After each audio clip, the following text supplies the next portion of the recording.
예, 이렇게 건강한 모습으로 여러분들의 얼굴을 보게 돼서 기쁩니다. 예, 뭐 얼굴 색깔이 다 아주 그냥 예쁘게 타가지고 예, 반갑습니다. 예, 오늘 우리가 본문 설교하기 전에 오늘 우리가 2026년 우리 교회에 열린생 교회의 표로서 오늘 마태복음 7장 12절 말씀을 우리가 정했습니다. 우리가 여기에 보면 무엇인지 남에게 대접을 받고자 하는 대로 너희도 남을 대접하라. 이것이 율법이요 선지자라 그랬습니다. 이 구절은 제목이 따로 하나 있는데 골든 룰 그러니까 황금율 그럽니다.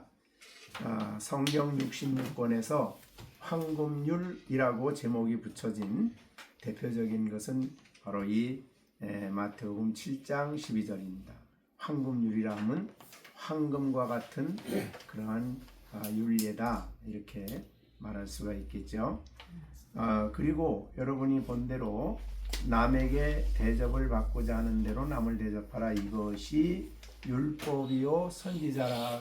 율법이요 선지자라 그 말은 율법의 가르침과 선지자들의 가르침의 모든 가르침의 요약이다.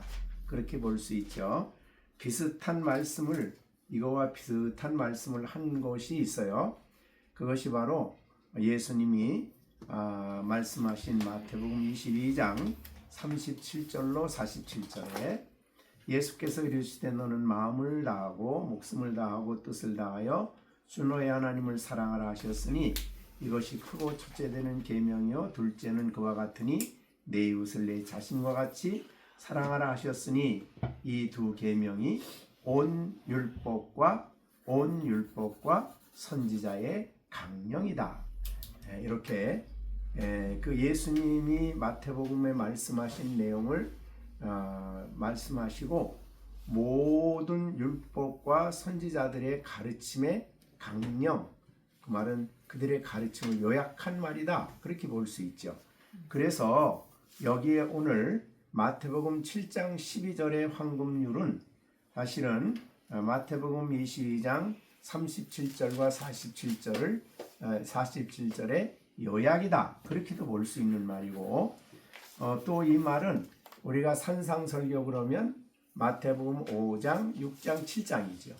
그래서 마태복음 5장, 6장, 7장의 교훈을 요약한 말이 바로 이 7장 12절 황금률입니다. 굉장히 중요한 말이죠.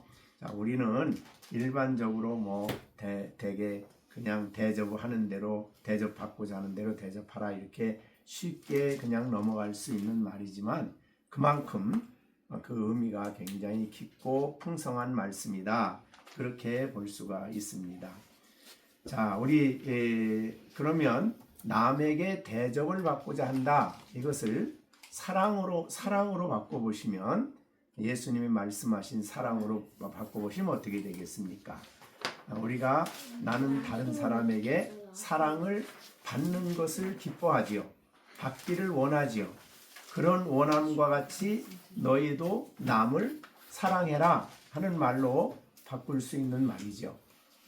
그래서 그렇게 이제 생각하는 말인데 어떻든 그 의미가 굉장히 풍성한 그래서 이제 마태복음 5장, 6장, 7장의 내용을 어떻게 이렇게 예수님께서 간단히 요약을 해서 정리해 주신 그런 말씀이 됐는데 그 마태복음에 보면은 앞에 7장 바로 그 앞에 보면은 그 이제 우리가 전체적으로 다 이 시간에 정리해 볼 수는 없지만은 마태복음 7장에서 끝나기 전에 이렇게 그 앞에 비판을 받지 아니하려거든 7장 1절입니다. 비판하지 말라라는 말을 했습니다. 그런 비판을 받지 아니하려거든. 이건 이제 부정적인 그런 내용이 되겠어요. 그러니까 사랑하라 그럼 적극적인 게 되는 거고, 여기에 비판하지 말라 그 말을 하면 이제 부정적이 되는데, 그럼 다른 사람에게 내가 비판을 받지 않기를 원하지요. 그러면 나도 남을 비판하지 말라 그 말이 되겠습니다. 그러니까 다른 사람이 나에게 해주기를 원하는 대로 내가 다른 사람에게 그렇게 해주어야 된다. 대접한다 그 말은 뭐 빵을 사준다, 뭐 음식을 해준다, 뭐 그런 차원에만 이렇게 제한될 내용이 아니다. 굉장히 풍성한 내용이 되겠습니다. 남을 비판하지 그다음에 뭐 이제 우리가 말한 대로 그 앞에 나오는 여러 가지 내용들을 정리해 볼 수 있는 그런 말이 되겠습니다. 자, 우리에게 좀 더 정리해 본다면, 자, 우리가 시온이하고 시준이 본다 그러면, 자, 우리 시준이가 어떻게 좀 나에게 어떻게 해주면 좋겠어요? 시준이가 시온이에게 어떻게 해주면 좋겠어요? 안 대들면. 네? 어떻게? 안 대들면 좋겠다. 안 대들면 좋겠다. 그럼 그렇게 되면은, 그럼 이제 이 말씀을 우리 적용하면 어떻게 되는 거예요? 시준이가 나에게 대들지 않았으면 좋겠다. 그럼 나는 또 어떻게 돼? 시준이에게 대들지 않아야 되겠죠. 그러니까 야, 동생이 이제 시준이는 어때? 시준이는 시온이에게 어떻게 해주면 좋겠어요? 시온이가 놀리지 않아. 안 놀리면 좋겠어요. 어떻게? 안 놀리면 좋겠다. 안 놀리면 좋겠다. 그 말을 그렇게 하면은 그렇게 하면 내가 또 형에게 어떻게 해야 되겠어요? 안 놀려. 놀리지 그렇게 안 해야 되겠죠. 그러니까 그런 내용이에요. 그러니까 남에게 대접을 받고자 하는 대로 요구를 하지 말고 내가 먼저 해라. 내가 먼저 해라. 그런 말이에요. 그래서 우리가 동생이 나를 사랑해 줬으면 좋겠다. 그 말은 그런 소원이 내게 있으면 내가 먼저 어떻게 해요? 사랑해라. 이런 뜻이 되겠죠. 그러니까 굉장히 중요한 말씀이 되겠습니다. 나에게 좋은 선물을 줬으면 좋겠다 그러면 내가 먼저 선물 줘라. 이렇게. 그러니까 내가 먼저 하라는 그런 내용이 돼요. 그러니까 내 이웃 다른 사람이 나를 정말 진심으로 사랑해 줬으면 좋겠다 그러면 내가 사랑을 먼저 해라. 요구하지 말고. 그것이 이제 황금률이고 모든 율법의 요약입니다. 그래서 이 말씀을 좀 더 잘 여러분들이 묵상하고 이것을 이제 앞에 있는 내용 이제 그 쭉 말씀을 하신 그 내용과 연관해서 생각해 봐야 될 그런 좋은 귀한 말씀이다. 그렇게 보내졌습니다. 그 바로 이제 12절인데요. 그 앞에 나오는 너희가 악할지라도 좋은 것으로 자식에게 줄 줄 알거든 하물며 하늘에 계신 너희 아버지께서 구하는 자에게 좋은 것으로 주시지 않겠느냐. 이게 이제 기도와 관련한 그런 내용인데요. 기도도 마찬가지가 되겠습니다. 우리가 다른 사람이 나를 위해서 열심히 기도해 주면 좋겠죠. 그런데 그렇게 하길 원한다면 나도 다른 사람을 위해서 열심히 기도해 주는 이런 내용이 되겠고, 그렇게 해서 이제 정말 이 말씀을 황금률을 우리가 잘 묵상을 해서 실천하는 한 해가 되면은 우리 열린샘교회 식구가 너무 아름다워질 것 같아요. 아름다운 관계가 너무 아름다워질 것 같아요. 그래서 이 말씀을 좀 우리 2026년 우리가 지금 주제 선고로 하고 황금률을 주제로 삼았습니다. 자, 오늘은 이 내용은 사실은 모든 기독교 윤리의 최고의 원칙이라 그래요. 그만큼 이제 중요하게 여기는, 그래서 우리의 삶의 원칙으로 삼아야 되는 그런 말씀이 된다. 그렇게 볼 수 있습니다. 자, 그만큼 이제 주제 성구를 가지고 말씀을 간단히 말씀을 드렸습니다. 우리가 지금 이제 15절부터 하나님 말씀을 묵상하는데 이 15절에 보면 그런즉 너희가 어떻게 행할지를 자세히 주의하여 지혜 없는 자같이 하지 말고 오직 지혜 있는 자같이 하여 세월을 아끼라. 때가 악하니라. 여기까지 이제 지난주까지 말씀을 드렸습니다. 세월을 아끼라. 때가 악하다. 그러므로 어리석은 자가 되지 말고, 그러니까 세월이 빨리 가고 세월과 기회라는 것이 우리에게 주어진 지난번에 말한 대로 한 번밖에 주어지지 않는 그 인생길을 우리가 나그네 길을 가야 되는데 세상이 악하기 때문에 이 악한 세상이 우리의 세월을 낭비하게 하고 우리의 삶을 실패하게 하고 잘못된 길로 가게 하는 이러한 세상이기 때문에 거기서 그러므로가 그런 뜻이지. 그죠? 세월을 아끼라. 때가 악하니라. 때가 악하다. 그렇기 때문에 어리석은 자가 되지 말라. 그 말은 무슨 뜻이겠어요? 그러므로 우리가 지혜롭게 하지 않으면, 우리가 이 바르게 하지 않으면 어리석은 자가 될 수밖에 없다. 그 어리석은 자는 세월을 낭비하는 사람이고, 어리석은 자는 악한 세상의 영향을 받아서 그런 죄악된 삶을 살아가는 삶을 산다면 그거야말로 정말 어리석은 일이죠.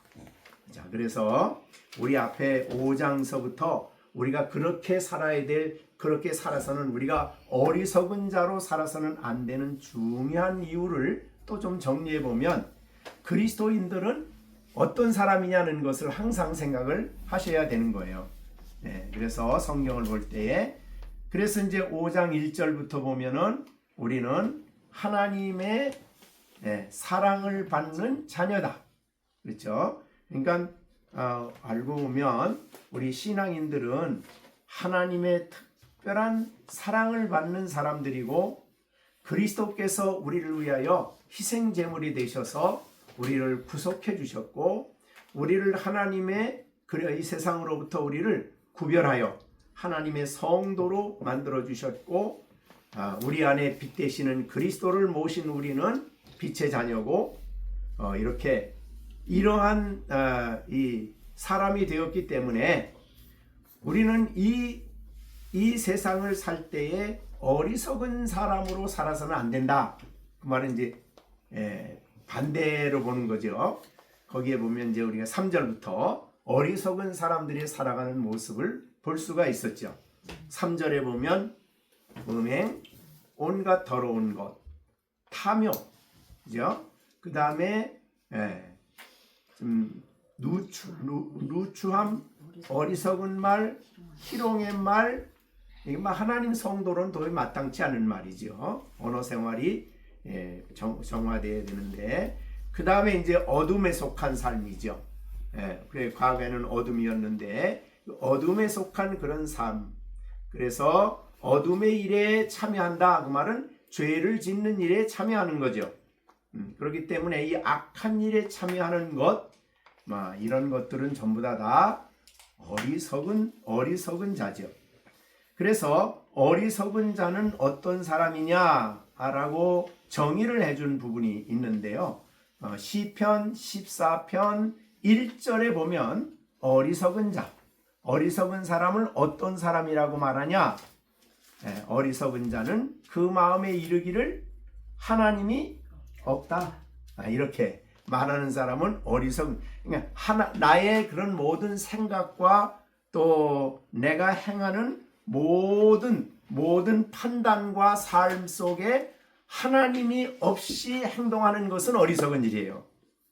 우리는 이제 믿는 하나님의 자녀고 이렇게 하나님의 구속함을 얻은 백성이라고 하더라도 실제로 우리가 어떻게 행할지, 어떻게 해야 할지를 선택하고 생각하는 그 모든 선택과 생활 속에 하나님 제쳐놓고 하나님 없는 사람처럼 하나님을 생각지 않고 한다면 그거는 어리석은 자다 그 말이죠. 뭘 하든지 우리는 하나님을 기쁘시게 또 하나님을 영광스럽게 또 하나님의 뜻을 생각하고 우리가 지혜롭게 우리가 어떻게 행할지를 자세히 주의해야 하는데 그렇게 하지 않고 하나님 없는 사람처럼 어두움에 속한 세상의 영향 속에서 세상과 같이 그렇게 우리가 행동하고 그런 가치관과 그런 목적과 그런 삶의 태도를 가지고 산다면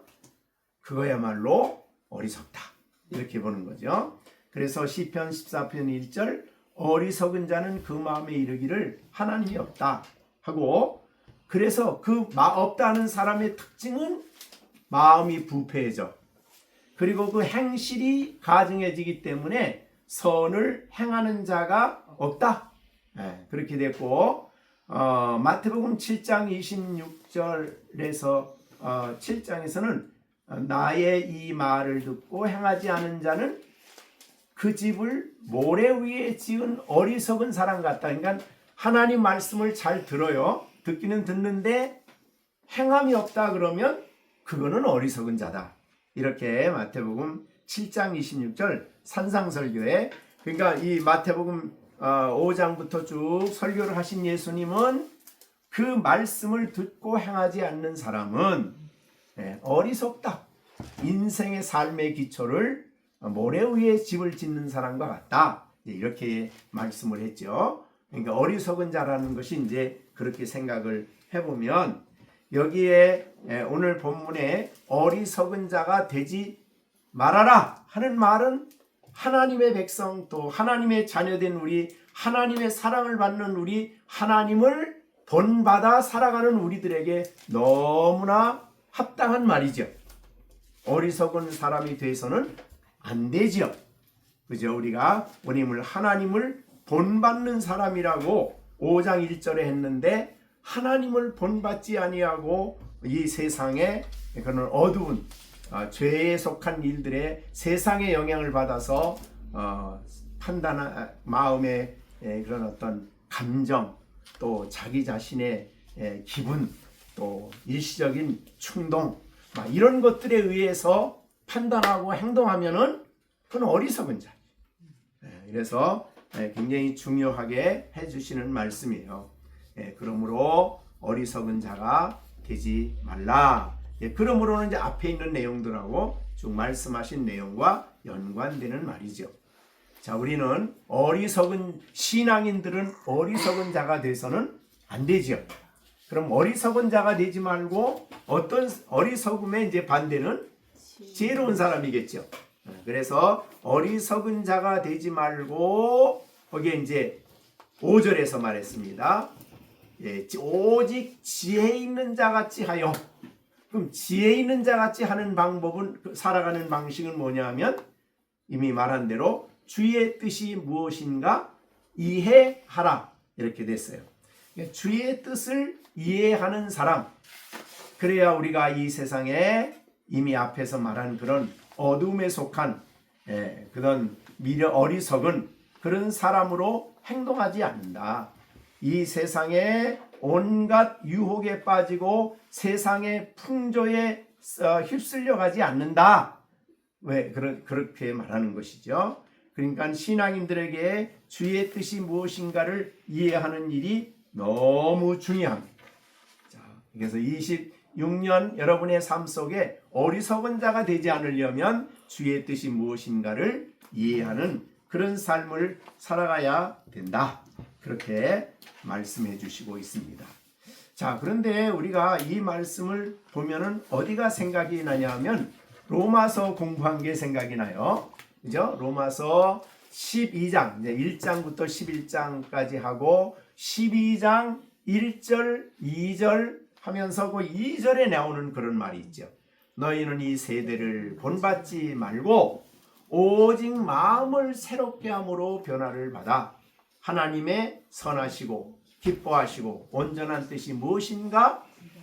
무엇인지 분별하도록 하라. 여기에 하나님의 선하시고 기뻐하시고 온전한 뜻, 이거를 분별해라. 오늘 본문에는 이해하라, 이렇게 된 것입니다. 그러면 하나님의 뜻은 어때냐? 여기 이제 로마서에는 하나님의 뜻은 선하시고 또 하나님이 기뻐하시고 하나님이 온전하다고 하시는, 사실은 이 온전이란 말은 마태복음 5장에서 이미 하신 말씀이에요. 하나님이 거기에 온전하다는 것은 하나님 자신이 온전해요. 그러니까 하나님을 본받는 거죠. 그래서 우리가 여러분이 디모데후서 3장 16절에도 성경을 주신 목적이 뭐냐고 할 때에 모든 성경은 하나님의 감동으로 된 것으로 교훈과 책망과 교훈하고 책망하고 바르게 하고 의로 교육하면 어떻게 되느냐? 하나님의 사람으로 온전하게 하는 일입니다. 그러니까 하나님의 거룩한 말씀을 따라가면 하나님의 백성으로 그렇게 온전하게 된다는 거죠. 우리가 그리고 예수님이 산상설교를 5장에서 마무리하면서 하신 아주 중요한 말씀이 사실 이 본문이 있습니다. 거기에 보면 이 마태복음 5장 마지막 48절인데 거기서 보면 그러므로 하늘에 계신 너희 아버지의 온전하신 같이 너희도 온전하라. 이거를 26년 폐허로 하려고 그러다가 이게 너무 엄청난 말씀인 것 같아서 하나님의 우리의 기준이 그렇다 그 말이죠. 그리스도인의 기준이 뭐냐? 하나님의 온전하신 같이 너희도 온전하라고. 온전하신 분이 하나님이죠. 그러니까 우리가 100% 하나님을 100% 온전할 수는 없지만은 목표는 뚜렷해야 된다 그 말이죠.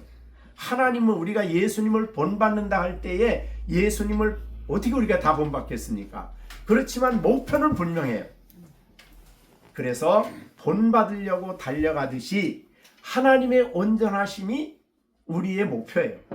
그러듯이 너희도 온전해라. 그런데 그 온전이란 말이 어디에 나왔냐면 사랑이라는 말을 설명할 때 나온 거예요. 그래서 5장 42절에 보면 내 이웃을 사랑하고 내 원수를 미워하라 하였다는 것을 너희에게 들었으나 나는 너에게 이르노니 내 원수를 어떻게 해요? 사랑하고 너를 핍박하는 자를 위해서 기도하고, 이렇게 된 거죠. 이게 바로 하나님의 온전하심이에요. 하나님이 우리가 원수 되었을 때 우리를 사랑하시고 독생자를 주셨죠. 거기에 사랑이죠. 그러니까 하나님의 사랑이야말로 온전해요. 근데 그 온전한 사랑을 우리가 실천하도록 우리에게 명령한 말이에요. 그래서 오늘 우리에게 하나님의 거룩한 뜻은 바로 이와 같이 하나님이 선하시고 온전하시고 기뻐하시고 온전하신 뜻이에요. 그거를 우리가 이제 분별을 해서 그것을 순종하며 살아가야 되는 거죠. 그런데 하나님의 자녀된 우리들이 그거를 잘 분별해서 또 뜻을 이해해서 깨닫고 순종하여 살아갈 수 있을까라고 하면 그렇게 할 수 있도록 우리를 구원하시고 그렇게 살아갈 수 있도록 우리에게 주신 분이 성령이시죠. 가장 문제. 그러니까 성령 충만이, 그래서 그 다음에 이제 어디에 나옵니까? 바로 18절에 나오죠. 술 취하지 말라 이는 방탕한 것이니 오직 성령으로 충만함을 받으라. 그러니까 하나님의 선하신 뜻을 이해하는 것도 성령의 도움이시지만 그 이해한 성령의 말씀을, 진리를 우리가 구체적으로 나의 삶에 적용해서 순종하며 살아가도록 하는 것도 성령의 충만함으로 가능하다 이 말이죠. 성령의 역사죠. 그러니까 우리 신앙인들은 우리가 예수를 믿고 구원받은 후에 사실은 신앙인의 삶을 철저하게 성령의 인도를 받고 사는 삶이에요. 그죠? 그러니까 이거를 우리가 이제 잊으면은 안 되는 말씀이죠. 우리가 성령의 우리 예수를 믿으면서도 우리 안에 죄성이 여전히 남아 있어서 남아 있기 때문에 우리가 굉장히 조심해야 되는 부분인데 그것은 바로 육체의 욕심을 따를 수 있다는 거예요. 신앙인들도. 그죠? 육체의 욕심이에요. 그러니까 우리가 여러분이 잘 아는 갈라디아서 5장 16절에 내가 이르노니 너희는 성령을 따라 행하라 그리하면 육체의 욕심을 이루지 아니하리라. 그러니까 육체의 욕심과 성령을 따라 행하는 삶은 서로 엄청난 긴장 속에 있어요. 둘 중에 하나죠. 둘 중에 하나요. 그러니까 우리가 신앙인들은 굉장히 심각한 결단 속에 그래서 살아가는데 성령을 따라 행하느냐 아니면 육체의 욕심을 따라 행하느냐. 근데 육체의 욕심을 따르면 어떻게 돼요? 성령을 대적하는 것이 되고 그 다음에 성령을 따라 행하면 뭘 대적해요? 육체의 욕심을 대적해요. 이 둘 사이의 갈등과 엄청난 전쟁이 신앙인들에게 있어요. 이것은 우리가 로마서 6장 7장에서 너무 잘 우리가 배운 말씀이에요. 그래서 육체의 욕심은 우리가 흔히 성경에 말한 대로 육체의 욕심은 육신의 열매를 맺죠. 네. 그 다음에 성령을 따라 살면 성령의 열매를 맺죠. 그러니까 우리는 성령의 열매를 맺으며 살아가는 사람, 이것이 바로 오늘 본문에 하나님의 뜻을 이해하는 이유가 되는 거예요. 자, 그러니까 하나님의 뜻을 이해하는 것도 성령의 도우심이고 이해하고 난 다음에 그 말씀을 잘 내게 적용해서 순종해 살아가는 능력도 성령의 도우심이 있어야 되는 거죠. 그러니까 성령의 충만이 우리에게는 필수 조건이 되는 거예요. 신약시대에 살아가는 성도들의 모습이죠. 그렇지 않으면 우리는 육체의 소욕, 육체의 욕심을 따라 살아가게 된다. 그렇게 되는 겁니다. 자, 그러면 오늘 본문에 다시 한번 12절 너희는 어리석은 자가 되지 말아라. 자, 우리 믿는다고 하면서도 성경이 말하는 어리석은 자로 살아서는 안 됩니다. 날마다 그러면 우리가 지혜로운 사람으로 살기 위해서 우리에게 필요한 것이 주의 뜻이 무엇인가? 하나님의 뜻은 정말 선하고 하나님이 기뻐하시고 온전한 것인데 이 하나님의 뜻을 어떻게 하면 이해할 수 있을까? 이제 그게 우리에게 이제 중요한 문제가 되겠어요. 자, 어떻게 하면 성령의 뜻을 하나님의 뜻을 잘 이해할 수 있을까? 자, 하나님의 뜻을 이해할 수 있는 것은 하나님 안에 있는 뜻이잖아요. 그죠? 주님 안에 있는 뜻이잖아요.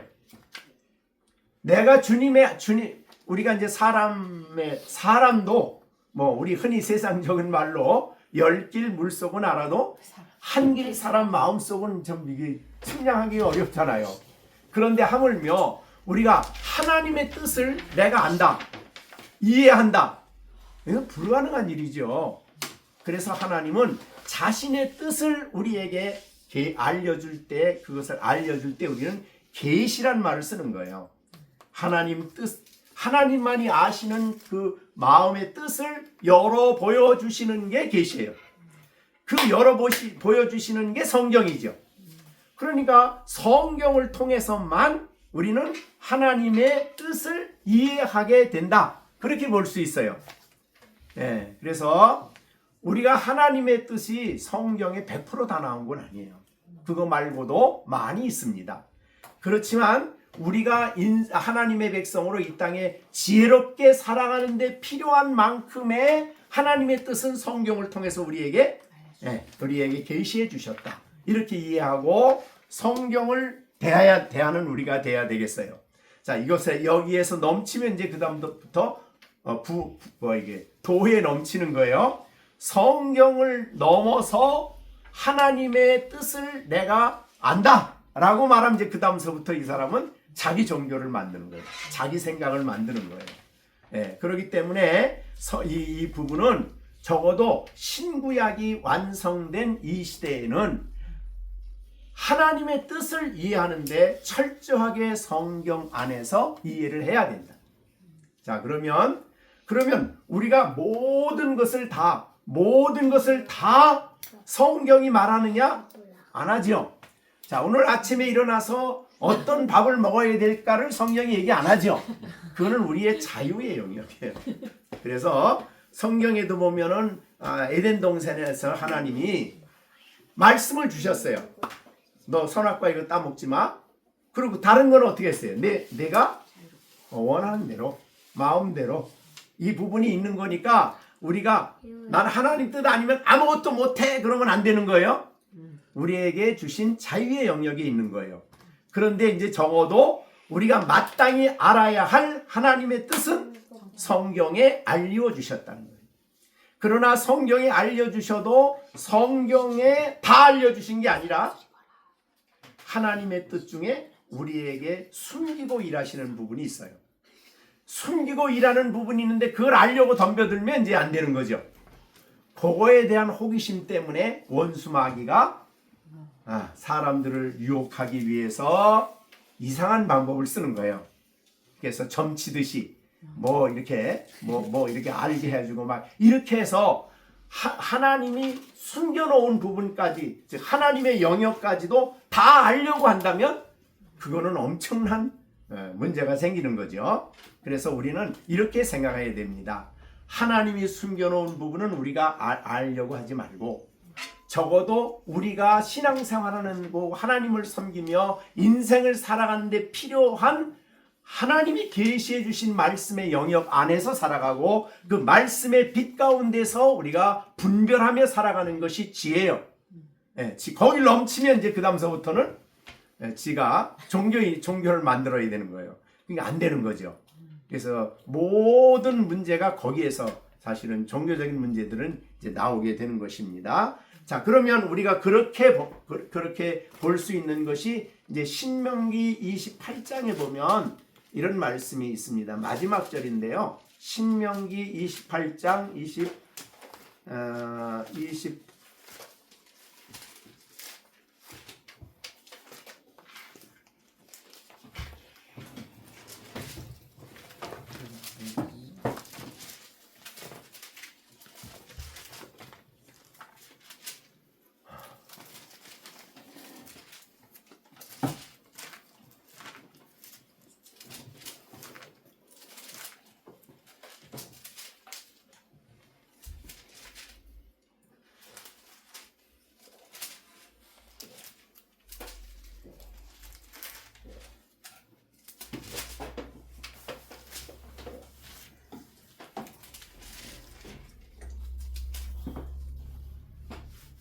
제가 28장으로 알았는데 아니 찾아보니까 하나님께서 숨겨놓으신 것은 우리가 이제 알 수가 없는 그런 거라고 그랬는데 오늘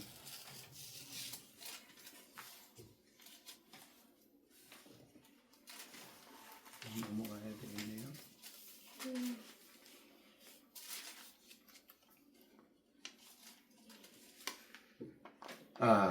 29장이네요. 29장 29절. 죄송합니다. 신명기 29장 29절. 여기 보면 감추어진 일은 우리 하나님 여호와께 속한 일이에요. 이건 우리에게 감춰 주셨어요. 그다음에 나타난 일은 영원히 우리와 우리의 자손에게 속하였나니 이는 우리에게 이 율법의 모든 말씀을 행하게 하십니다. 그러니까 감추어진 일과 나타난 일이 있어요. 그러니까 감추어진 일은 하나님의 절대적인 영역에 속했기 때문에 그걸 알려고 하면 안 되는 거죠. 그러니까 하나님의 권한에 있는 겁니다. 그 다음에 나타난 것은 이제 우리에게 속한 부분이에요. 그래서 그거를 이제 좀 구분을 했습니다. 그래서 우리가 하나님의 거룩한 뜻을 이해하고 살아가는데 성경 66권이면은 부족함이 없어서 성령의 속성 중에 대표적인 속성 중에 하나가 하면 성령의 충족성이라는 말이 있습니다. 성경은 우리가 신앙생활하고 하나님을 알고 믿음 생활하는데 부족함이 없이 충족하다. 이거 말고 다른 계시를 받으려고 하면 하나님이 숨겨놓은 영역을 침범하는 거예요. 그거는 안 되는 겁니다. 그래서 자 그렇게 이제 그 정도 강조를 하고 이제 오늘 본문으로 돌아가 보면 그럼 우리가 어떻게 하면 하나님의 말씀을 하나님의 뜻을 주의 뜻을 무엇인가 이해할 수 있을까? 뭐 이미 답이 나왔죠. 자, 첫째는 성경으로 돌아가야 됩니다. 성경을 사랑해야 한다. 그것이 이제 첫 번째죠. 하나님의 뜻을, 주님의 뜻을 이해하기 위해서는 성경으로 돌아가야 되고, 성경을 사랑해야 하고, 성경을 묵상해야 하고, 성경을 가까이 해야 하고, 사실은 그것은 하나님을 가까이 하는 것과 똑같은 일이죠. 그러니까 성경을 사랑해라. 이게 이제 우리가 오늘 본문에 주의 뜻을 이해하는 방법입니다.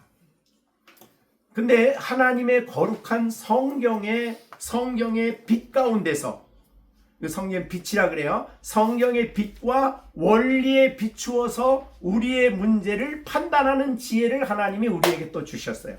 우리에게 주신 놀라운 선물인데, 자, 우리 골로새서에 보면은 그런 내용이 있습니다. 골로새서 바울 사도가 골로새 교회를 위해서 늘 기도하는 내용이 있었어요. 자, 9절입니다. 골로새 1장 9절.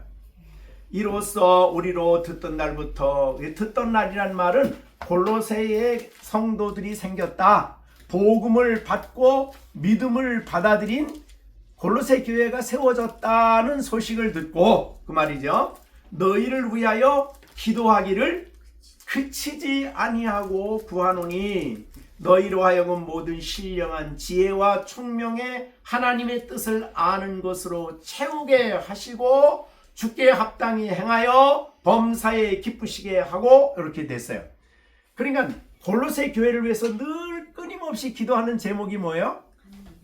하나님의 뜻을 아는 것으로 채우게 하시고, 그러기 위해서는 하나님이 지혜와 총명을 주셔야 되는데, 이 지혜와 총명은 이제 성령이 역사하시는 성령의 역사입니다. 성령이 역사하셔서 하나님의 뜻을 아는 것으로 채우게 해달라. 그리고 이제 채운 다음엔 어떻게 되냐면 합당하게 행해야 되겠죠. 순종이 와야 되겠죠. 그것을 위해서 그치지 않고 기도했다. 자, 그럼 우리에게 이걸 적용하면 어떻게 돼요? 여러분, 기도할 때마다, 우리 열린샘교회를 기도할 때마다 하나님 지혜와 총명을 주셔서 하나님의 뜻을 아는 것으로 채워주십시오. 하나님의 뜻을 알게 해주세요. 라고 우리 열린샘교회 식구들을 일일이 생각하시면서 기도를 해야 되겠죠. 그치지 않고 하는 기도. 중요한 기도죠. 하나님 뜻을 분별해야 되니까, 하나님 뜻을 이해해야 되니까, 그래야 악한 시대에 죄악에 오염되지 않고 바르게 살아갈 수 있기 때문에 이 기도가 굉장히 필요하다, 그 말이죠. 자, 그래서 첫 번째는 성경을 사랑해야 하고 이해하기 위해서, 두 번째는 하나님의 뜻을 깨달아 알 수 있는 신령한 지혜와 총명을 성령이 각 사람에게 부어주셔서 하나님이 주시는 지혜와 총명을 가지고 잘 분별해서 깨달아 알 수 있게 달라는 기도가 필요하다, 그 말이죠. 성령의 역사가 있기를 위한 기도예요.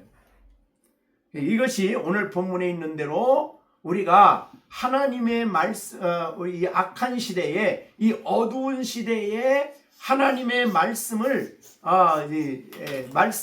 말씀을 순종하는 이 지혜로운 삶을 살기 위해서 주의 뜻을 무엇인가 이해하라는 이 말씀을 순종하는 방식이에요. 자, 그러니까 오늘 이 말씀을 주의 뜻이 무엇인가 오직 주의 뜻이 무엇인가 이해하라 그랬죠. 이거 안 하면 이 악한 시대에 우리가 어리석은 자로 살아요. 그렇기 때문에 어리석은 자로 살지 않기 위해서 우리가 주의 뜻을 이해해야 되는데, 이해하기 위해서 첫 번째 제가 제시한 게 성경 사랑이다. 성경 무지하면 안 된다.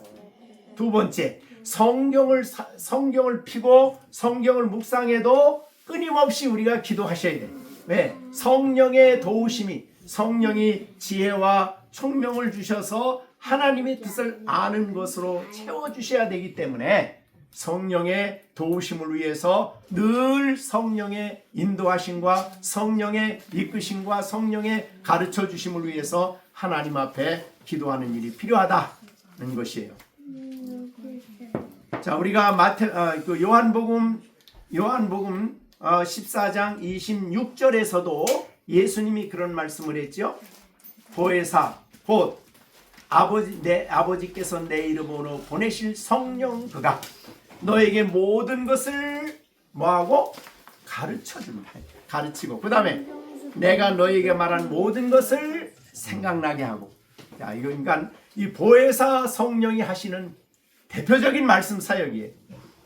그렇기 때문에 예수님은 내가 아버지께 구하겠으니 그가 또 다른 보혜사를 너에게 주사 영원토록 너희와 함께 있게 한다. 그래서 이 보혜사 성령이 우리 안에 역사하시도록 끊임없이 기도하는 일이 필요하다. 자, 우리 엄마 아빠들도 아이들을 위해서 그치지 않고 기도를 하십시오. 예? 하나님 지혜와 총명을 주세요. 예, 성령이 주시는 지혜와 총명. 그래서 하나님의 뜻을 잘 깨달아 받아들여서 알게 해주시고 순종할 수 있게 해주세요. 이것이 이제 우리의 중요한 기도가 되겠습니다. 그런데 우리가 이해하는데 멈추면 안 되죠. 그 다음에는 주의 뜻을 순종해야 하죠.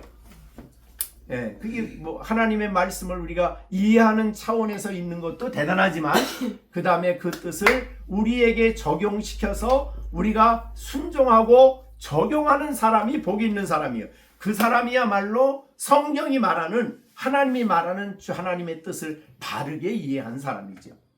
그죠? 그래서 복 있는 사람은 요한계시록 1장 3절이죠. 요한계시록 1장 3절. 이 예언의 말씀을 읽는 자와 듣는 자와 그 가운데 기록한 것을 지키는 자가 복이 있는 거예요. 지키는 자. 자, 안 읽는 사람보다는 읽는 사람이 더 낫고. 그죠? 예. 그다음에 듣지 않고 귀 먹고 그냥 오늘 설교했는데 귀 딴 데 다 막고 딴 생각했어. 그러면 안 들은 거죠. 예. 그러니까 안 듣는 사람보다는 듣는 사람이 더 낫지만 그러나 기독교의 삶은 순종이 필요한 거예요. 그죠? 그를 지키는 자가 복이 있는 자라요. 이게 정말 중요한 그런 말씀이죠.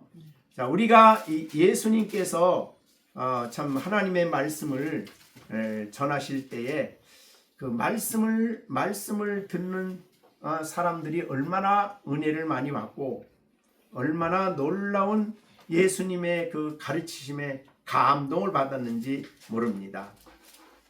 그런데 그렇게 예수님이 전하는 말씀을 잘 듣고 그 말씀에 감동을 받은 어떤 여성도가 예수님에게 그런 말을 하지요. 당신을 잉태한 여자 그리고 당신에게 젖을 먹인 여자 참 복이 있습니다. 그 마리아가 얘기하는 거죠. 일반적으로 우리가 멋있는 시온이 시준이 같은 아이들 보면 엄마가 참 복 있는 사람이라고 그러잖아요. 얼마나 멋있는 아이들을 낳아서 키워요.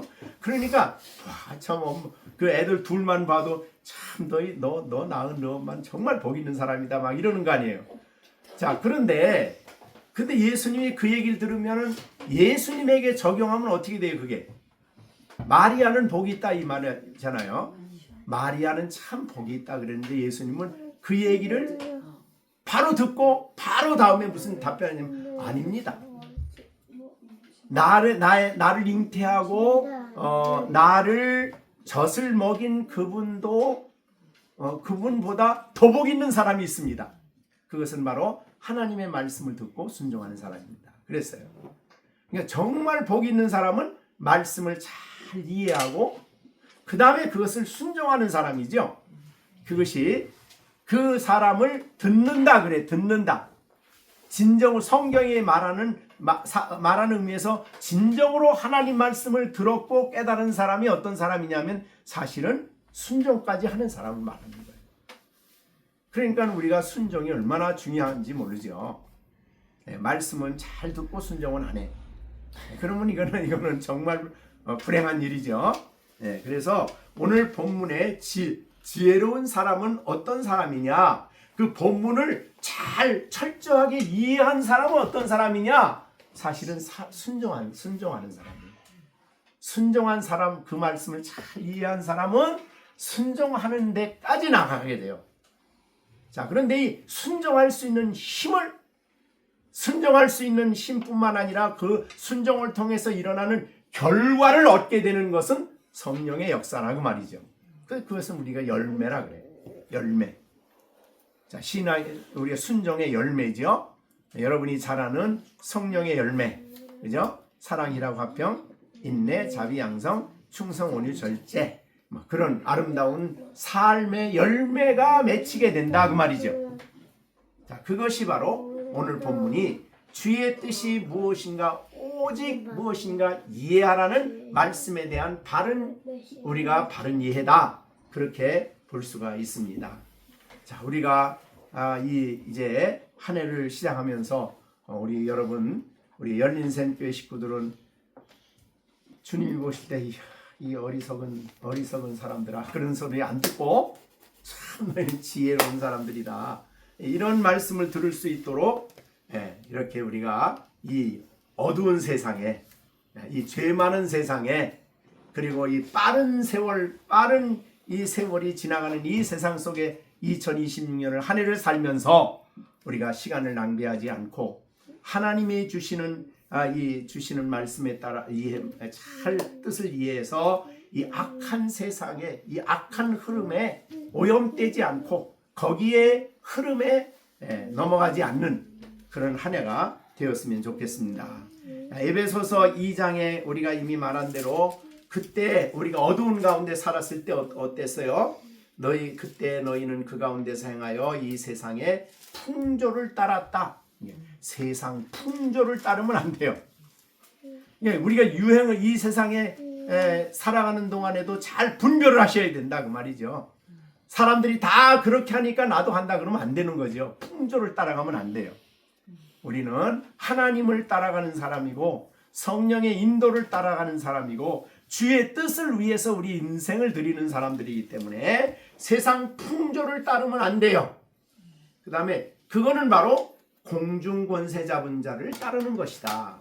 왜냐하면 세상의 주인은 하나님이 아니셔요. 물론 이제 창조 영역을 말하는 게 아니에요. 영적으로 이 세상 영역은 악한 자에게 속했어요. 그렇기 때문에 우리는 그 세상을 따라갈 수가 없어요. 그래서 분별을 하셔야 돼요. 남이 다 좋다고 다 좋은 게 아니에요. 남이 한다고 나도 해야 되는 게 아니에요. 우리가 살아가는 동안에 모든 삶에 필요한 부분들은 잘 분별해서, 우리가 분별하지 않으면 수많은 세월을 낭비하게 되고 죄를 범함으로 어리석은 자가 되고 이런 결과를 가지고 오는 거죠. 자, 우리가 이 세상이 우리에게 얼마나 강력하게 우리에게 영향을 미치는지 모릅니다. 그래서 우리는 이 세상과 벗대서는 안 된다 그랬어요. 이 세상과 벗대는 사람은 어느 정도예요? 하나님과는 원수야. 그러니까 이렇게 하면 안 돼요. 2026년 우리는 하나님을 기쁘시게 하고 하나님이 원하는 길을 가야 되고 하나님의 뜻을 이해하고 순종하는 지혜로운 하나님의 사람들로 살아가야 됩니다. 너무 빠른 세월이에요. 이미 지난주에 말씀한 대로 한 번밖에 안 와요. 2026년은 또 오지 않아요. 한 번밖에 안 오는 우리 짧은 삶, 그리고 순식간에 정말 화살이 날아가듯이 날아가는 이 짧은 세월을 우리가 2026년 벌써 살아야 돼. 벌써 이제 1년 한 달 끝나잖아요. 그냥 너무 빠르죠. 한 달 금방 가요. 그러기 때문에 우리는 주의 뜻이 무엇인가를 알려고 하나님 앞에 기도하고 부르짖고 말씀을 깊이 묵상하면서 바른 판단을 하고 결정을 하고 살아가야 되는 것이고, 더 악한 세상이기 때문에 이 세상에 오염되지 않도록, 세상을 따라가지 않도록 우리가 하나님 앞에서 바르게 살아가는 2026년 한 해가 되어지기를 간절히 바랍니다. 자, 우리 시온이 시준이도 어리석은 자가 되지 말고 어떤 사람이 되라고? 지혜로. 하나님의 뜻을 잘 이해하는 하나님의 사람이 되어지기를 바랍니다. 이 말씀을 우리에게 한 해 시작에 주시는 이유도 이제 그런 이유가 있을 것 같아요. 그래서 올 한 해 여러분들의 삶에 아름다운 하나님의 정말 신령한 열매, 하나님이 기뻐하는 아름다운 열매들이 풍성히 맺혀서 막 성령의 열매가 주렁주렁 맺히고, 자, 우리가 그게 하나님을 영화롭게 하는 거죠. 요한복음 15장에 보면은 하나님을 영화롭게 하는 방법이 뭐예요? 요한복음 15장에 보면은 하나님을 영화롭게 하는 방법이 열매를 많이 맺히는 일이죠. 그래서 요한복음 15장 7절에 보면 예수님이 그런 말씀하셨지요. 너희가 내 안에 거하고 내 말이 너희 안에 거하면 무엇인지 원하는 대로 구하라. 그리하면 이루리라. 너희가 열매를 많이 맺으면 내 아버지께서 영광을 받으실 것이요 너희도 내 제자가 된다. 열매를 많이 맺는 방법은 한 가지죠. 5절에 나는 포도나무요 너희는 가지라. 그가 내 안에 내가 그 안에 거하면 사람이 열매를 많이 맺는다. 나를 멀리하고 나를 떠나서는 열매를 맺을 수가 없다. 나를 가까이 해라. 여기 이제 안에 거하라는 말은 교제한다는 말이에요. 교제해서 포도나무 되시는 예수님으로부터 모든 은혜와 진리를 풍성히 공급받는 사람이 돼야 됩니다. 그렇게 될 때 우리는 열매를 풍성히 맺어서 하나님을 영화롭게 하는 한 해가 되겠습니다. 여러분이 2026년 한 해 여러 가지 계획을 세울 때, 신앙적인 계획을 세울 때에 거기에 합당한 삶을 살아가는 방식을 우리에게 잘 말씀해 주셨다. 그렇게 여겨집니다. 기도하겠습니다. 이제는 우리 주 예수 그리스도의 은혜와 하나님 아버지의 사랑과 성령의 교통하심과 지혜 주심과 능력 주심이 오늘도 주의 말씀을 듣고 이 하나님의 자녀로 그리스도 안에 있는 사람으로 어리석은 자가 아니라 지혜로운 사람으로 살아가기 위하여 하나님 주의 뜻을 이해하며 살아갈 것을 다짐하는 우리 가운데 이제로부터 영원토록 함께 계실지어다. 아멘.